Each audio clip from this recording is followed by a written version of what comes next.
Hello, listeners. It's Mallory Wilsey, Chief Producer of the Enrollify Network, and I want to take just a moment to tell you about another show on Enrollify that I know you'll love.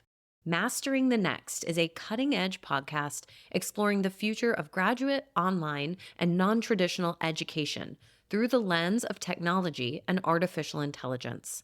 Staying competitive in the world of graduate student recruitment and enrollment means keeping up with the ever evolving tech trends in higher ed. Join Dr. Ray Lutsky, VP of Strategic Partnerships at Element 451, as he explores what's next at the dynamic intersection of student recruitment and leading edge technology.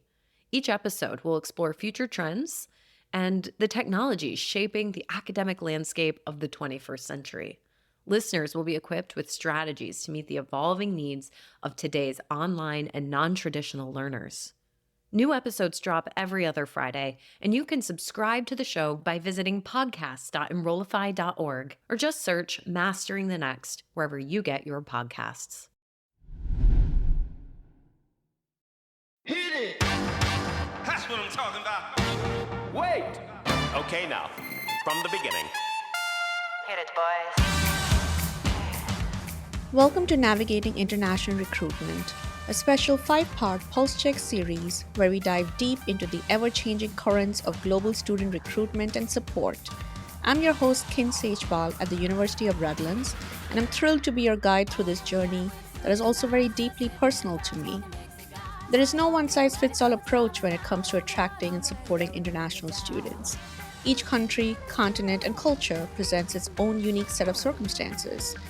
In the next few episodes, my hope is to bring in expertise who will help uncover innovative strategies and best practices that will empower you to not only attract international students, but also to create an inclusive and supportive environment where they can thrive. Join me as we embark on this journey together, exploring the boundless opportunities that international education offers.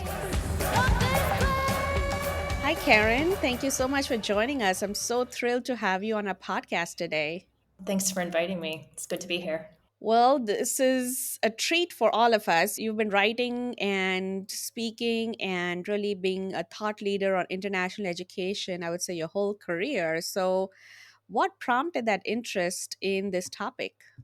It was a little accidental. I actually started out covering politics, and I came to the Chronicle of Higher Education, which covers all aspects of higher education, to cover politics for them. And then in a couple of years, I got asked to do a project that was international, and I just really liked it, and it sort of took off from there. I mean, I'd had international experience myself, and so maybe that was partially the driver. But I really liked the diversity of people and the diversity of stories I was getting to report on, and I really honestly just fell in love with the issues. That's great because, that's what draws me to the topic. Aside from me being an international student and staff myself, I just enjoy this because I get exposure to students and topics and stories from other countries other than my home country. And that just really broadened my horizons. So I'm excited to dive into this topic. And yes, people would already know this, but Karen is one stellar writer and contributor for the Chronicle. If you don't subscribe to that and you don't subscribe to her newsletter, and she did not pay me to say this, I would highly encourage you do so, especially for if you're interested in the topic of international education. I know that our listeners are certainly curious about your points of view at this point. So, what is your current take on international education in the US? What are you seeing? What are you hearing, especially in a post pandemic era during a time where, things may feel rocky in higher education, generally speaking? What's your vantage point from where you sit? Well, I mean, I think you hit on something that's really important, which is the pandemic, because in terms of the mobility part of international education, whether it's international students coming here to the US or Americans going out to study abroad, I mean, that was pretty much frozen for at least a year. I mean, students who were here, many of them stayed in the U.S. at their colleges, but there were no new students. I mean, their consuls weren't open, flights, there were flight restrictions. And so it just was just for the first time. I mean, even if you look back at after 9/11, for example, there's a small blip in the number of international students coming to the US, but otherwise it's pretty much just a 50 years, 60 years of increases. And so I think it made a lot of people really sort of stand back and say, what does it mean? What do we value this? Why are we doing it at our colleges? What if we can't travel? Can we have valuable international experiences? And so, um, you know, I don't think everybody answered that question. Every college didn't answer that question the same way, but it's definitely been a point where I think people have been thinking a lot about what they do, why they do it, and how it fits into the broader mission of their institutions. Which I think is such an important question. And maybe that is one of the many silver linings of the pandemic. I mean, there were few, but shouldn't say many, but to be kind of going back to ground zero and really looking at why we do what we do, what's our focus, what's our mission, and why does it matter. I think the other thing that had happened, of course, was, and this isn't certainly a strictly American phenomenon, but we had just kind of the rise of nationalism and bigger questioning about globalism. And international education or internationalization is not the same as globalism. It's not an economic force in the same way, but nonetheless, I think there was this point where you just had a lot of leaders in a lot of different countries. Um, you know, using some very parochial language. And so I think for people who believed in international education, I think there was this assumption for a long time that everybody understood the value of it. And so I think between the politics of the time and the pandemic, people really had to start kind of articulating the real value of what they were doing. Absolutely. Absolutely. And so, I mean, the pandemic, I hope, is way behind us, although we still feel the aftermath of it. I do feel, though, that a lot of institutions or higher education in general is starting to look at, okay, now let's regalvanize international recruitment and bring the students that we had or the type of numbers that we had, and let's try and aspire to meeting those numbers again. What are you seeing in terms of data? I mean, I read a recent article, I think it was a few days ago, that talked about, maybe it's one of the record years that we've had in international enrollment, but that may not be US centric, that international enrollment is picking back up. What is that in line with what you are looking at and what you are finding out? Yeah, I would say there's two big phenomenon. One is the numbers are pretty much back to what they were before in terms of the number of international students in the US. However, it's not the same students. It's a very different population. Before, for the decade or perhaps 15 years, honestly, before the pandemic, um, it was really about Chinese students at the undergraduate level coming to the U.S. Chinese students were one in every three international students, and they were a very specific population with very specific needs because they were so huge as a percentage that they almost became they're synonymous a bit with international students. Where the growth has come since the pandemic is not from China. It's actually from India and to a lesser extent elsewhere in South Asia and in sub-Saharan Africa. These students are not coming as undergraduates; they're coming as master's students typically, and those things have some connection. There's some commonalities between those students, but it is superficially, I guess, if you look at the top line, it looks, oh, we're back, great. But I think there's all sorts of different questions about how do you recruit students who are coming, not out of high school, for example, or not going into a PhD program, which has been kind of the sweet spot a bit for American higher education. How do you serve those students when they come to campuses? What are the kinds of things they need? What are the kinds of things they don't need so much? And then there's also just the finances of it as well. These students, um, like the Chinese students, they're paying their way, but they are typically borrowing, and so these are students in with just less financial stability and more concerned then about having work experience in the US so that they can both have that on their resumes, but also so they can pay off those loans. And so that's just a whole different sort of complications. The other thing I would say just quickly, and we could talk about this more if you want, is just the way that the US is in the way American recruitment fits into the broader global picture.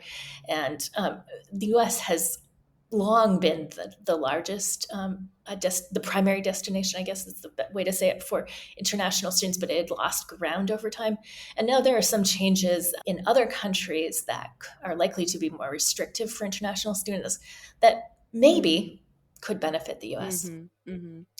Yeah, I mean, there definitely seems to be more anecdotal information from my side. And when I talk to people in India and other and elsewhere, it's not an automatic given about what it once was. Like if you're studying abroad and getting a degree abroad, that US was sort of the top choice. And some of the other countries, they're in the list, if you will, but they weren't, the gaps there were far. There were bigger gaps in terms of, oh, is Canada on the list, is Australia, UK, etc. But now I think that there are conversations about, okay, if I want to study abroad, where do I want to go? And US doesn't feel like an automatic answer. So that is definitely anecdotally I can be a testament to that. But we're seeing that shift. We are definitely seeing that shift. So you hit on a point that I want to go back to about just student support and services, because yeah, if the type of students that we're serving is going to look different because the type of students that are coming is looking different, whether they're seeking graduate education, whether they are coming from a place where they are not paying for their own way and borrowing, whether they are whatever their motivations are and the countries that they represent, then how does our international student success piece adapt to those changes, and are they adapting to those changes? I think that last question you ask is a very important one. And it's hard to know because we're so early in this shift Mm-hmm. that I think everybody is playing catch up a bit. I do think one of the challenges is that people who are in the international offices or on the recruitment side, they see these things faster than student services or academic support services on campus. And so I think it's pretty critical for those groups to come together and to talk about what are the kinds of needs these students are likely to have. There's just a few to just tick off things that they do and do not need. These students are disproportionately coming in STEM majors, for Right. example. Almost all of these students are coming either in computer science and math, in engineering, or in business. Mhm. And so that puts extra pressure on those particular programs and what are the academic and student supports within those departments or within those colleges to serve the students. Like I said, they're very career minded. Mhm. Typically, there are a lot of colleges that don't have specific people within the career office or in the international office with career experience who have both kind of the cultural and on the ground knowledge and knowledge of visas to advise students who may be wanting to stay here or who may want to go home, or maybe they want to go to a third country. And so those are some new things. Also, I mentioned the finances, and this again is anecdotal, but I've had a lot more conversations in the last couple of years with college administrators who have had to refer international students, to food pantries or food banks when they haven't in the past, Mm. because these are students who don't have a lot of sort of flexibility in their finances. They're having to make loans, for example, emergency loans when currency changes, as it did recently in Nigeria, where it really fell. And so I think these are the Yeah. kinds of things that people are having to identify. And just, I guess, one last thing that makes it more complicated maybe is when we had a lot of international undergraduates coming, most campuses, at least for their first year, they're living on campus. And so they're sort of this population. Where to find them. They're with you around the clock. And graduate students are not, they're living off campus often, and they might not have the same kinds of, broader connections to the campus community. And so I think it just is going to require, new thinking and some intentionality about how to reach them. Yeah, that is such an important point. I remember why I started what I started, which was my nonprofit called Kinship Career Services. Play on words there a little bit, but when A little bit. yes, very intentional, pun intended, and all of that. But that was really born out of this whole gap that I saw when I was trying to find employment in the US. And there were career services and there was international student services for visa purposes, but there was nothing that married the two that helped me kind of understand how do I apply for a job, for instance, and just all the things that come with the cultural context of working in American workplaces. So the gaps there, I hope, are getting a little bit smaller, because yeah, we have to think about really what are they going through and what are the services that they need in particular, and then the career motivation and the financial load that they carry. It's not that, if they want to pick up an extra shift and drive an Uber or go to a Starbucks, like, I don't that's really not an option. Where sometimes other students, domestic students, may, if they feel the burden of finances, they try and find a job and maybe work at, well, hopefully all of these students are doing meaningful work that is helping their careers, but sometimes you just want a job that pays the bills, and those are restricting because of the visa status and where you can work and can't work. So even if you are solution minded and you're trying to be like, let me just work at the mall and see if I can help pay my way for at least food, that's not an option, right? So those are the types of things I hope that people are thinking about as they bring in international students, as to how do we continue to make sure the retention doesn't suffer because of the financial changes that may impact them. Yeah. And I mean, a lot of people on campus aren't going to know those nuances either. And so, I've talked with people who, really um, done work, for example, to educate their faculty, because the faculty get worried about their students, and they say, oh, you could come and babysit for me Yeah, or something. And they don't understand that, oh my God, that would put their visas in jeopardy. And totally. so it's just very complicated. And really the pandemic, I think, really it did underscore it, because, as I said, a lot of international students who were already here in the US stayed, but campus is closed. So all those campus jobs dried up. And so it's very difficult. That's one of the things I always implore people around me and just who I interact with. I'm like, if you can do one thing for international students, is consider hiring them on your campus as student workers, GAs, TAs, what have you, because those are sometimes the only options they have.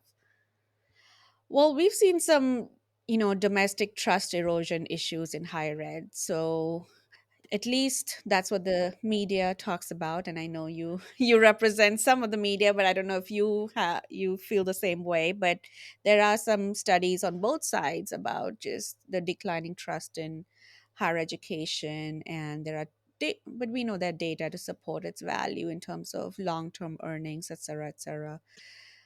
What is the mentality of international students when it comes to higher education, particularly US higher education? Do they question the value, and do they have the same trust issues, you think?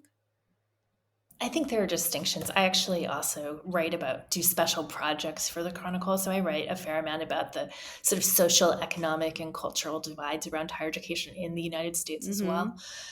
I do think it's somewhat different in so much as uh, students who've come to the US and have made the investment, and their families have made the investment to stay here, to come here rather, they have trust, I guess is probably the right word, or at least, as somebody was saying to me the other day, they're willing to take the gamble that Mm. it will be something that will pay off.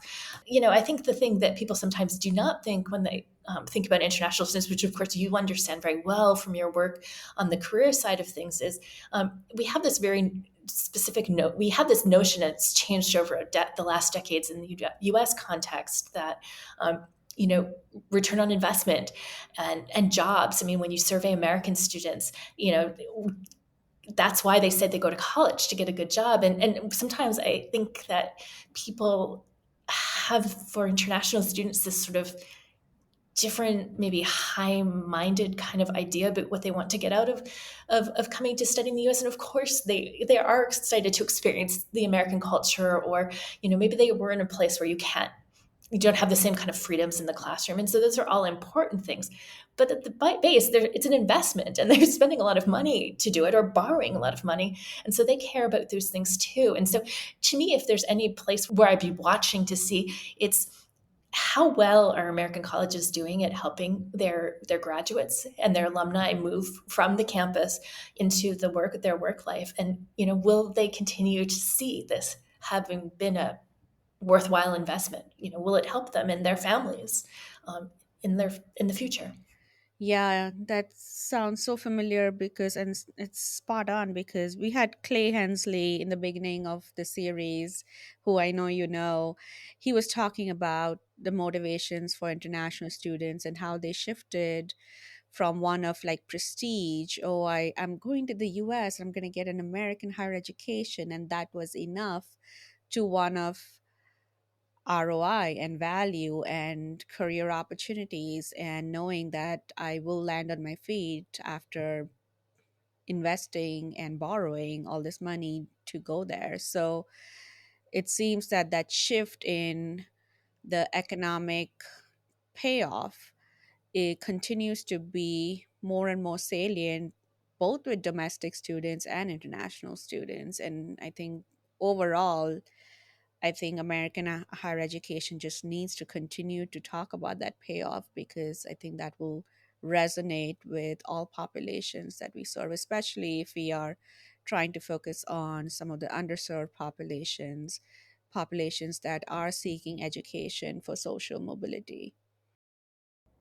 I mean, people say to me quite flatly that when they think of coming to the United States and getting an American education, it's an education in the classroom, but then it's an education in the workplace. And, as you know, and maybe your listeners know, every international graduate at an American college can work here for a year after graduation. But if they're in a field that is designated as a STEM field, of science, engineering, technology area, then they can work for up to 3. And I mean, I had a student who I was talking to last week who said, I don't know if just the American degree on its own would be enough when I go back home.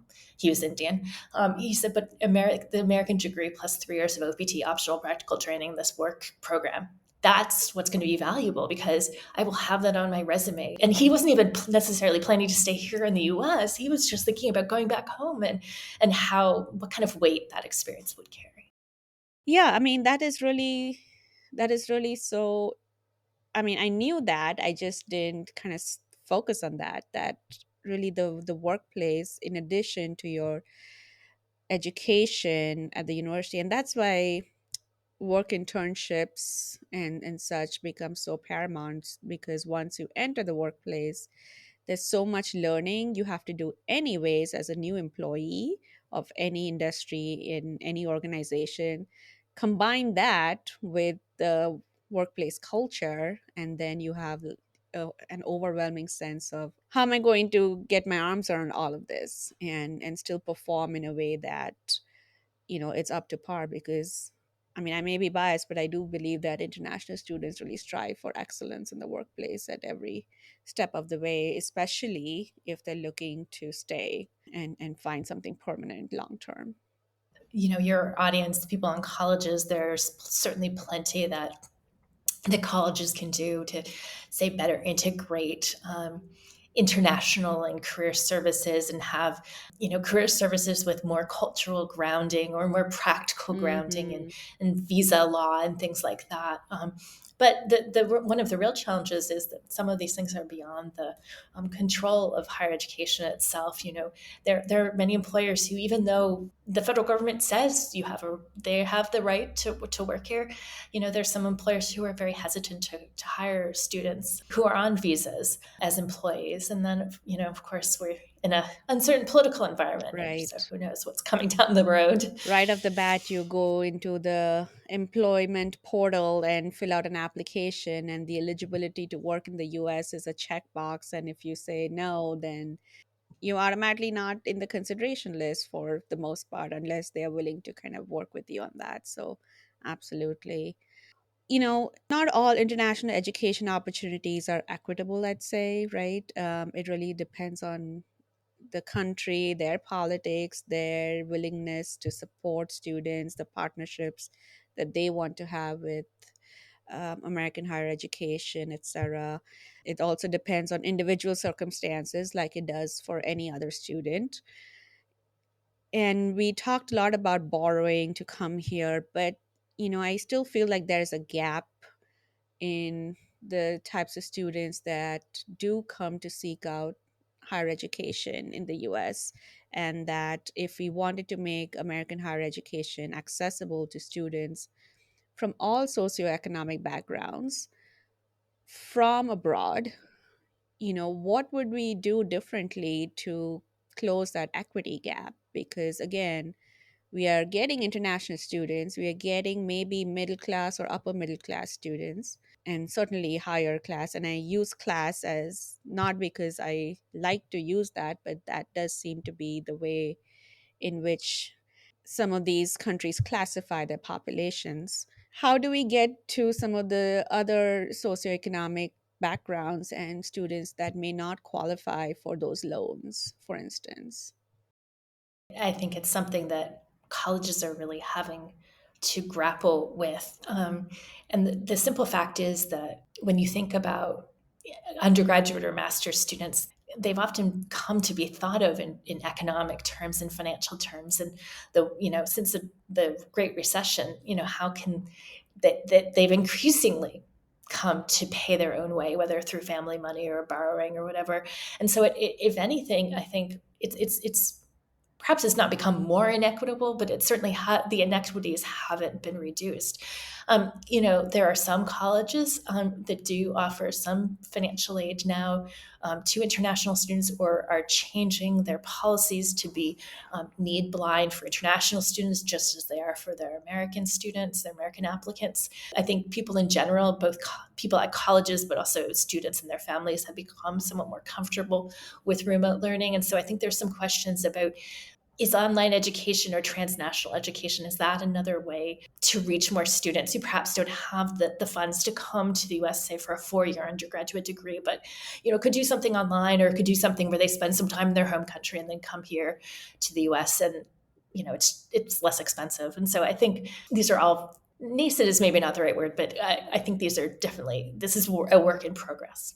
Yes, I think there are ways to provide that level of access if institutions are committed to doing so. So I certainly think that it's not an insurmountable task to really, if it is a priority for you, I think there are ways to make it happen.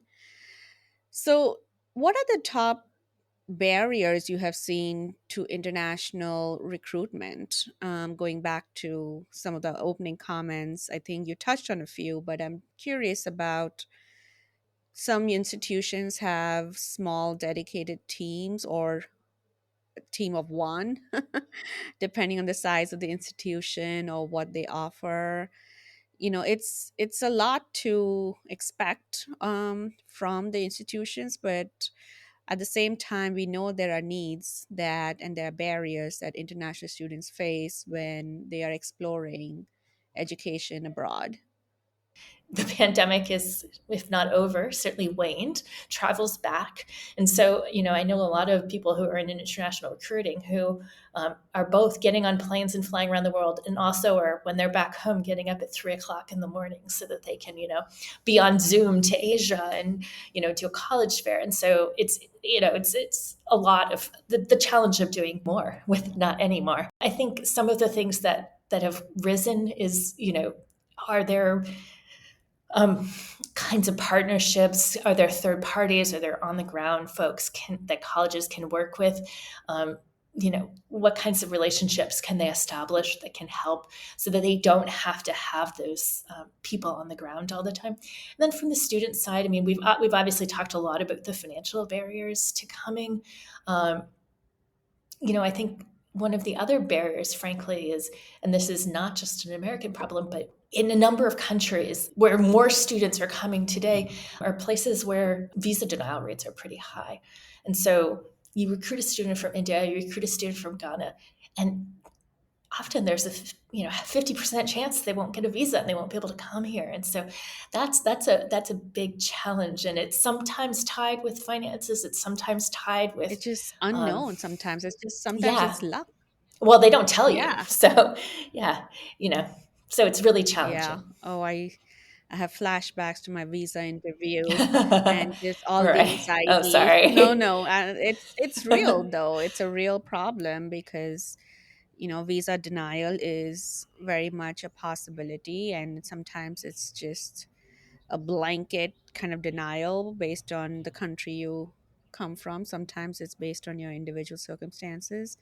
But the global landscape is changing, and reputational issues are being tied to international issues. So, I'd be remiss if we didn't touch on that a little bit, as, whether it's wars or just general kind of societal issues or things that are really prevalent in the world right now that are really weighing heavily on people's minds are coming to our campuses to have that dialogue. Hopefully, it's a healthy dialogue and not more than that, although we have seen some situations where it may have gotten out of hand, either on the activism side or on the institution side, or both.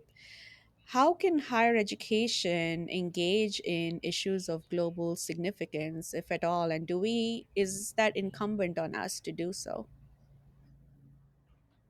I mean, it certainly is it's a very current topic on campuses where you have colleges, trying to decide, um, do they speak out on these issues? Do they engage on these issues? How critical are they to the core mission of what they do? And so, is it different, for example, to speak out about the war between Israel and Hamas versus, say, the travel or the Muslim ban that happened at the beginning of the Trump administration, which, of course, stranded quite a number of students and scholars? Should we be seeing those things differently?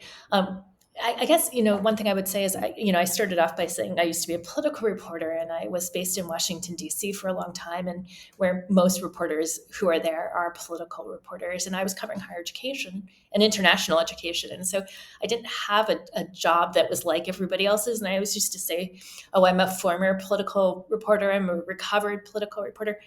But I don't say that anymore, because politics and geopolitics, it really affects colleges and universities, and it certainly affects the international education aspects of that.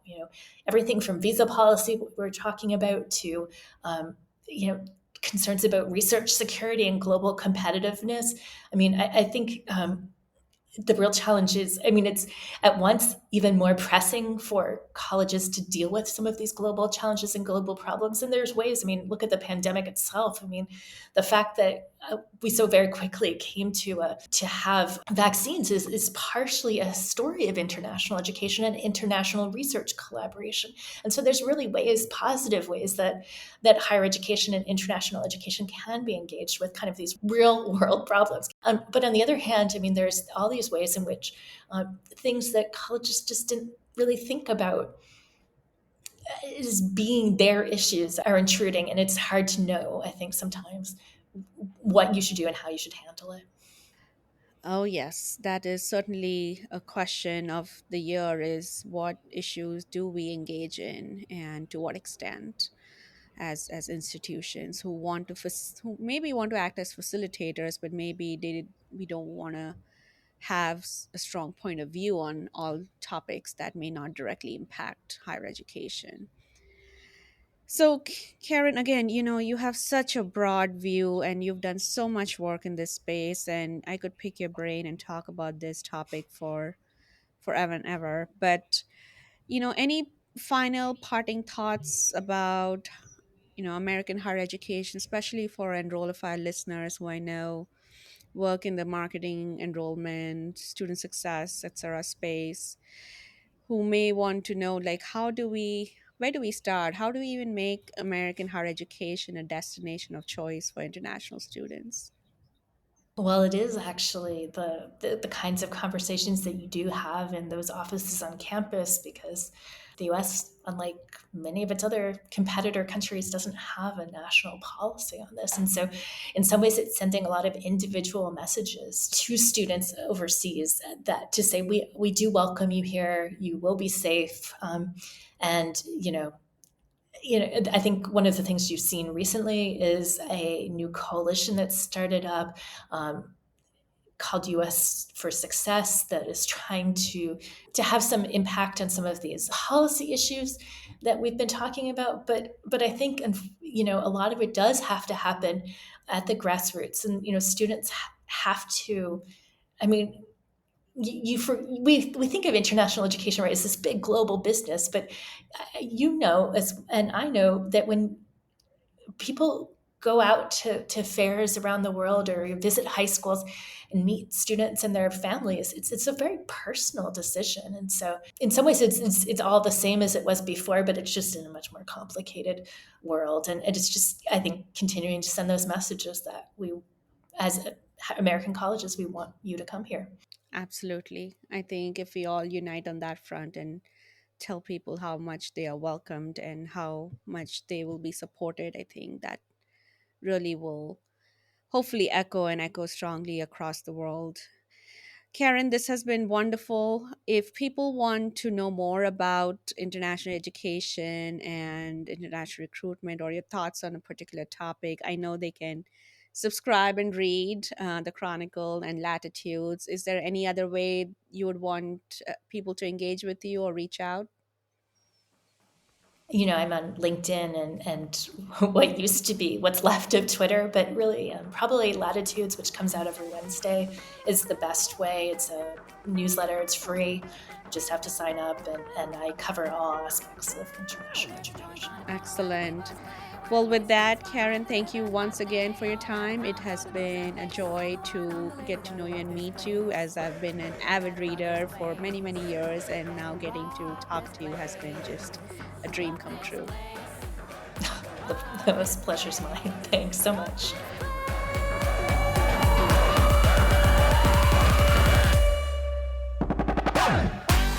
This Pulse Check mini-series has been brought to you by Pathify. Gone are the days of clunky interfaces, disjointed systems, and massive, unhelpful link farms. Centralize all your systems with Pathify so that students see the information that matters to them in a digital experience that actually makes sense. From prospective students through alumni, it's about time the student experience started looking and acting like a consumer app from this century. Visit pathify.com for more. Enrollify is made possible by Element 451, the next generation AI student engagement platform helping institutions create meaningful and personalized interactions with students. Learn more at element451.com.